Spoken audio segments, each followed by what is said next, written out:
چھٹا مورد مال غنیمت کا خمس ہے. یعنی اگر مسلمان امام معصوم کے حکم سے کفار سے جنگ کرے، جب امام غائب نہ ہو، امام حاضر ہو اور امام نے حکم دیا کہ فلاں کفار سے جا کے لڑے اور مسلمانوں نے جہاد کیا، اور جو چیزیں جنگ میں ہاتھ لگے انہیں غنیمت کہا جاتا ہے. کافروں کو شکست دینے کے بعد ان سے جو چیزیں مل جاتی ہیں، زمینیں مل جاتی ہیں، گھوڑے، ہاتھی اور جنگی اسلحے وغیرہ جو کچھ بھی ان سے مل جاتے ہیں، مال غنیمت کہا جاتا ہے. اس میں سے جو خاص امام کا اپنا حق ہے خدا متعال نے دیا ہے، وہ امام اپنی صلاحیت پہ خرچتا ہے. وہ خاص حق کا امام نکال کر باقی جو کچھ ہیں اس میں خمس واجب ہے. یہ مجاہدین، یہ مسلمان اب باقی پہ اس وقت وہ لوگ اس میں تصرف کریں گے جب 5واں حصہ نکالے، 20% نکالے، خمس واجب ہے. اور مال غنیمت میں جو بھی اشیاء ہو، چاہے منقولہ ہو یا غیر منقولہ ہو، سب پہ خمس واجب ہے. اور اگر مسلمان امام معصوم کی اجازت کے بغیر کافروں سے لڑے، امام سے پوچھے بغیر کہے کافروں سے لڑے، جنگ کی اور کافروں کو شکست دی، اور جو کچھ مال غنیمت حاصل ہو جائے وہ صرف امام معصوم کی ملکیت ہے، جنگ کرنے والوں کو اس میں کوئی حق حاصل نہیں ہے، کیونکہ بغیر اذن امام انہوں نے جنگ کی ہے، لہذا غنیمت میں ان کا کوئی حق نہیں ہے. تو یہ مال غنیمت خاص مورد میں، اگرچہ غنیمت تمام فوائد کو کہا جاتا ہے جو کسی نہ کسی حوالے سے ہم لوگ حاصل کر لیتے ہیں، تجارت وغیرہ، لین دین وغیرہ، جو ہے مزدوری وغیرہ سے جو بھی ہمیں فائدہ ملتا ہے اس کو غنیمت کہا جاتا ہے. لیکن خاص مورد میں جنگ سے، کفار سے جو کچھ ہمیں ملے اسے مال غنیمت کہا جاتا ہے. حق کا امام نکالنے کے بعد باقی مجاہدین کے لیے جو کچھ ہے اس پہ خمس واجب ہے. یہ چھٹا مورد. اور 7واں مورد وہ زمین جو کافر ذمہ نے کسی مسلمان سے خریدا ہو. ابھی اسلامی مملکت میں وہ جو کفار ہیں جو مثلا معاہدے کے تحت زندگی بسر کرتے ہیں، اسلامی حکومت انہیں جو ہے حفاظتی اقدامات، ان کی جان مال وغیرہ کی حفاظت کی ذمہ داری لے لیتی ہے، اور یہ لوگ حکومت کو ٹیکس ادا کرتے ہیں. تو یہ کفار دوسرے مسلمانوں کی طرح رہ سکتے ہیں، ان کو ذمی کہا جاتا ہے. تو اگر کافر ذمی، مثلا اس مملکت میں کوئی کافر ذمی جو ہے اگر کسی مسلمان سے کوئی زمین خرید لے، 1 ایکڑ 2 ایکڑ یا مثلا 1 کنال 2 کنال زمین خریدے، تو اسلامی فقہ جعفری کے قوانین کے مطابق واجب ہے کہ وہ کافر اس زمین کا 5واں حصہ بعنوان خمس ادا کرے. یہ اس کے ذمہ ہے. تو لہذا ہمارے اموال میں جو کچھ خمس واجب ہے انہیں پہلی فرصت میں ادا کرنا چاہیے.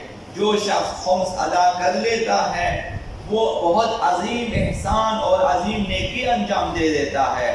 اسے یہ سمجھنا چاہیے اس نے بہت بڑی نیکی کی ہے، اور خداوند متعال پھر احسان کرنے والوں سے محبت کرتا ہے. خمس ادا کرنا جلب محبت خداوند متعال کا سبب ہے. وہ بندہ محبوب خدا بن جاتا ہے. خداوند متعال سورہ بقرہ کی آیت نمبر 195 میں ارشاد فرمایا وَأَحْسِنُوا إِنَّ اللَّهَ يُحِبُّ الْمُحْسِنِينَ. احسان کرو، نیکی کرو، خداوند نیکوکاروں سے محبت کرتا ہے. تو اس سلسلے میں حضرت آقا امام صادق علیہ السلام نے ارشاد فرمایا، سوال کیا چھٹے امام سے کہ وَمَا الْإِحْسَانِ، احسان کیا ہے؟ خداوند احسان کرنے والوں سے محبت کرتے، احسان کیا ہے؟ تو امام نے فرمایا وَكُلُّ عَمَلٍ تَعْمَلُهُ فَلْيَكُنْ نَقِيًّا مِنَ الدَّنَسِ.